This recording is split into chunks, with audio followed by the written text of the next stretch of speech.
Hi everybody, welcome back to Call of Duty's Warzone, and this is the Battle Royale. And in this video I wanted to talk about the priorities you could consider for what to buy in the buy stations when you're playing solos. It's a bit different when you're playing squads because you have more money, you kind of tend to buy everything, but in solos it's a little bit trickier. Now I'm kind of assuming in this situation that you're dropping long, so you're getting to the edge of the map so you can loot up in peace. So you're gonna get a bit of cash together. You might do a few contracts running from box to box, or maybe defending a particular location, the little domination one. So you've got some money. So what's your priority of buying stuff? And this is the early game as well. This is going to be like your first visit to a buy box. And for me, what I always do is, the most important thing I buy first is the self-revive. I always get a self-revive because I've won probably 2 or 3 games of Warzone where I've had to use a self-revive at some point. They're incredibly useful things. Now I know you can go into the gulag and you might win, but the problem with that is you lose all your stuff. And unless you can dive back down onto your stuff and pick it up again or get lucky, often you go into the final circles at a really big disadvantage. So if you can use a self-revive, you can, get back up. Obviously, if someone's right on top of you, you're not going to be able to use the self-revive because as you're trying to self-revive, they'll just shoot you. But if you're at range, somebody's popped you in the head from a fair distance away, or a classic situation is where someone's sniping at you, you go behind cover and they call in an airstrike or a cluster strike and that kills you. All you've got to do is lie there, wait for the cluster strike or the airstrike to finish, then self-revive, put your armor plates in, and then crack on. So it's always the self-revive first. And then the next thing I always buy is a gas mask. Now you can find gas masks in the world as you run around, but they're a little bit rare, and you always want to have a gas mask going into the final circles. If you don't have a gas mask and you get caught in the gas, your character will start coughing and taking loads of damage, and people will know exactly where you are. So that gas mask is really, really important. And then the next thing I always buy when I've got a bit more cash tends to be a UAV for like just before the final circle.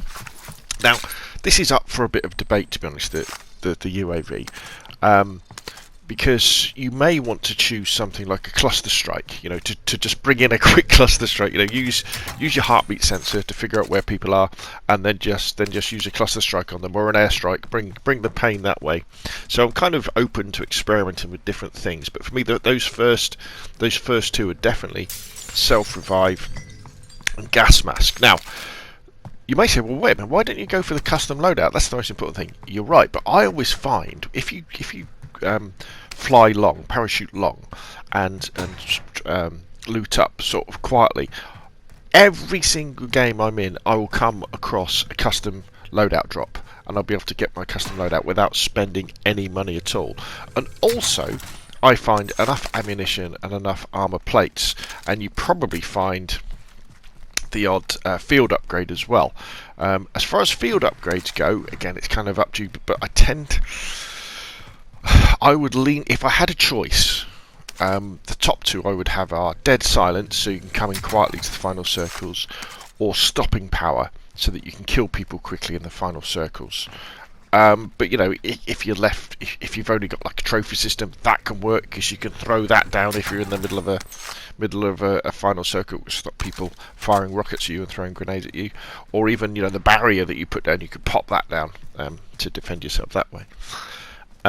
Now, if we're talking late game, and you're in a situation where, say, you've died, you've gone to the gulag, and you've come back, and you haven't got much stuff. What I'd say is, as you're parachuting down, look out for a custom loadout drop, because if you can see one of those, happy days. Land on it.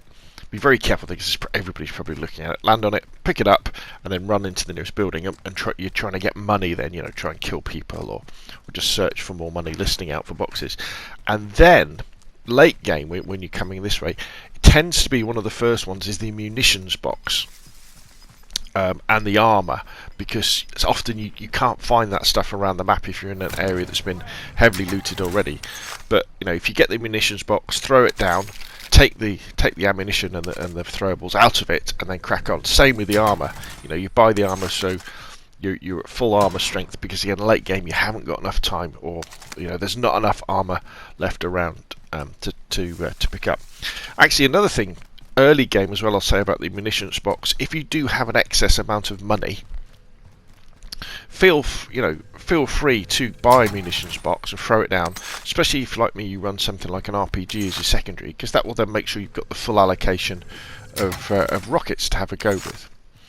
But back to late game. So if it's late game, it tends to be try and land on a loadout drop, and then it's armor, and then it's probably a munition box to get full up, and then you're back to the basics. Once you've got a gun with ammo and you've got armor, you know, then you think about, right, now I need a gas mask if you can get enough money. Then I need a UAV if I can get enough money.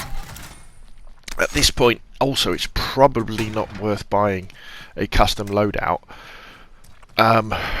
because, you know, you bring it in, people might see you. I mean, if you get enough cash, you probably could, but there's no point bringing in a custom loadout if you haven't got the ammunition or the armor already.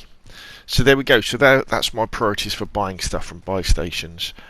Early game, it's always self-revive first, then the gas mask, and then something like a UAV. And then I'll find a custom loadout box that's dropped by the game, so it's free to buy, and then I may well buy a munitions box just to top up my rockets. If it's a later game, I concentrate on getting ammo and armour first, and then a gas mask, maybe a self-revive if you can. Normally at this stage, though, you probably haven't got enough money unless you're very lucky and you kill a few people and they got lots of money on them, and then maybe get your UAV or your cluster strike for the end that way. But I always start off in the game. Here you go, I'm buying it now, getting my self-revive kit and a gas mask if I can afford it.